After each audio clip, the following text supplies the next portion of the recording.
Hey guys, so today we're going to look at Introduction to R programming. So we have RStudio here. If you go to File, New File, and R script, okay, you'll have a script window appearing here. Just save it, right? And we'll just save it as, Introduction to R.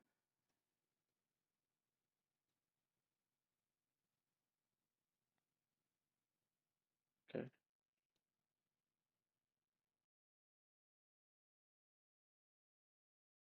And we'll start by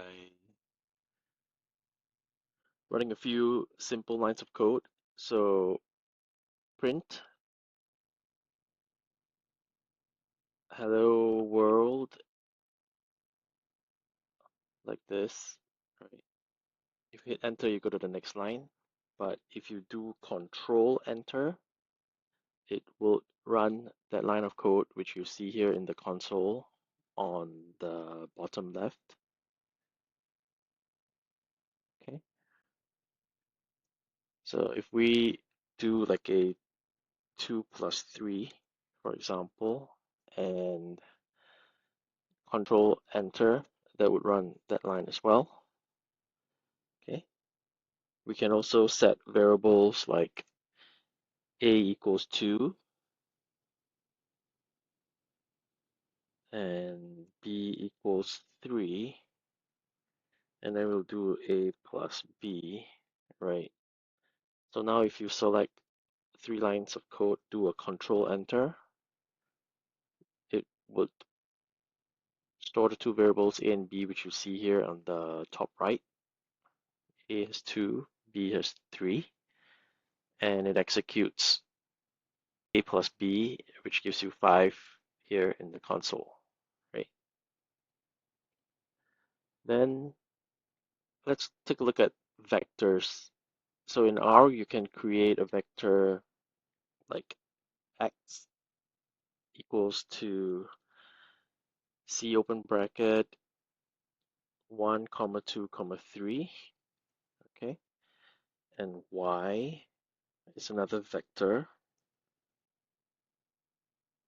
with 4, 5, comma 6, okay? So these are the coordinates. Now, if we do control enter, you'll see that the vector gets stored here in the top right in the environment. And for y as well, control enter, you see that.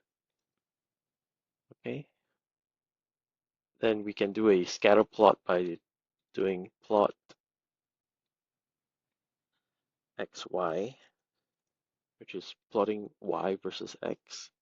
We control enter, you can see that the plot appears here on the bottom right. Okay. You can also do arithmetic functions like square root of 8.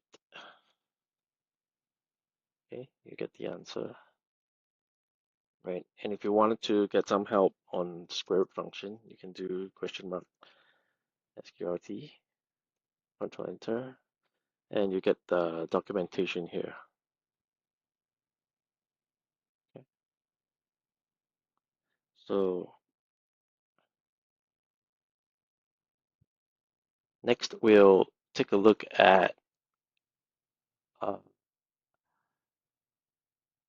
basic data frame. So in RStudio, there is a data set called mtcars, which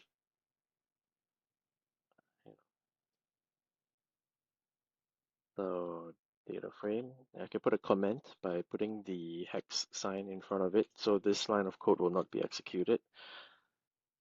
I'll click the brush here to clear the console.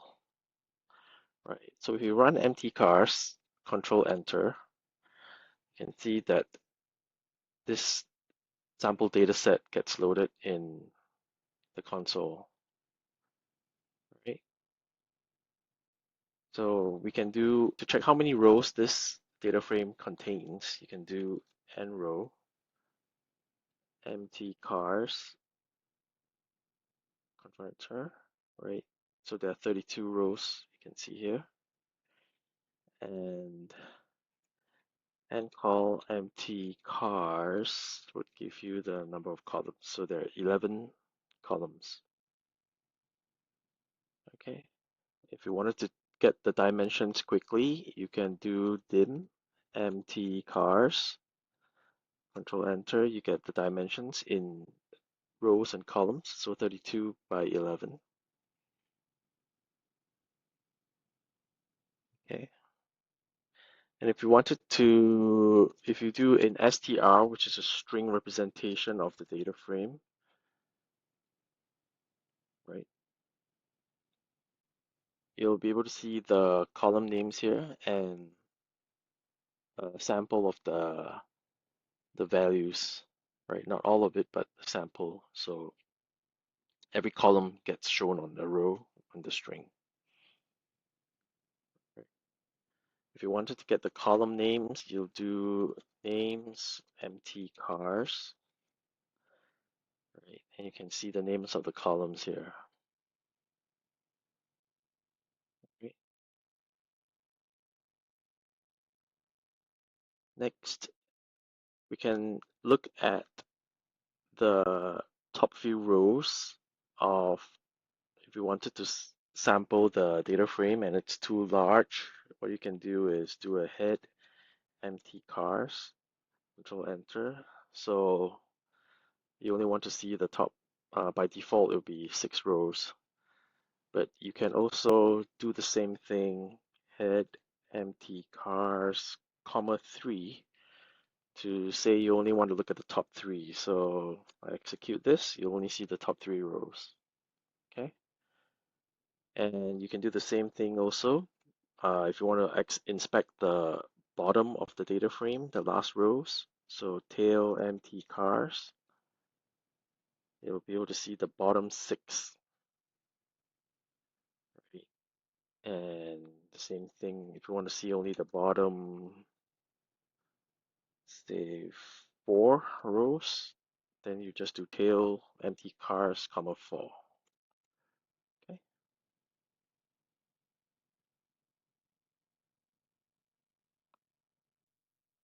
Right. So let's clear the console and we'll next look at how to access the different uh, columns and rows. Okay. So if we do mtcars and square brackets, leave a blank followed by a comma 1. This means that we're not going to look at rows, so it's blank. Anything left of the comma has to do with the index of the row. And then for the right side of the comma, we put 1, so that's telling us we want to see the first column, right? So Control Enter, you'll see that the first column has these values, right? So just to recap, if we look at mtcars and we see the first column, right, that's the mpg, miles per gallon, right? The numbers get displayed. Okay, so clear the console. Now, if you want to get the second column, you would similarly do this comma 2, right? Okay, so mtcars, just to see the reference, and you can see that corresponds to the second, which is the number of cylinders. That's for accessing the columns. So what about rows? So if you do mtcars and you put the index in the row position, left of the comma, you'll get the first row and you'll get the headers as well. So let's do that again. Clear the console. Right. So you get the first row. Now if you just copy paste and you change this to second row, control enter, right, you get the second row. Right. So now what if you wanted to get multiple columns and rows? Then you can do mtcars, right? Again, square brackets, and in the column section, this time you want to put a vector, right? So you put a vector of the column indices. So this is columns 1 and 2, right? And if you do this, you will see that the first two columns get displayed, okay?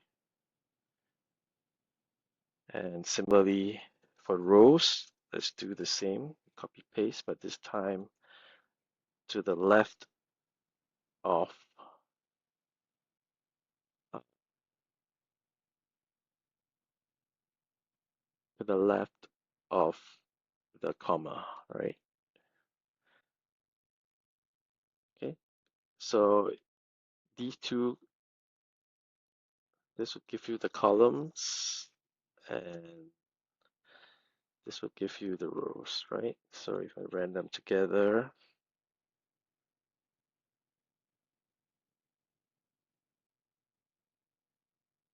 okay, first two columns and the first two rows, okay.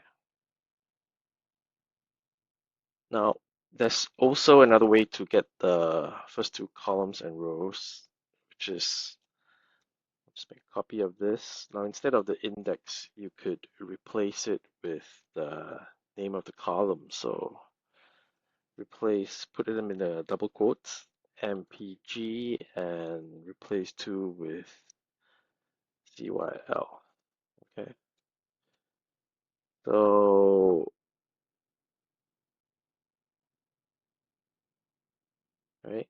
And then for the first two rows, we'll put master rx4 and master rx4 wagon, right? So these two would give you the same result. I will clear the console and run these two. Oh, the typo somewhere. The mtcars. Oh, right here. Yeah, right. So let's try that again. Okay, so you see the two columns and the first two rows. Okay, so I'll just rearrange the code.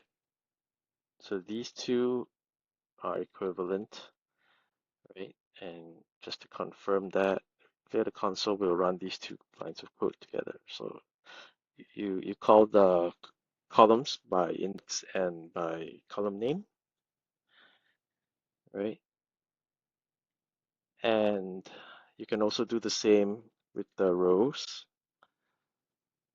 So these two are equivalent, right? Clear. And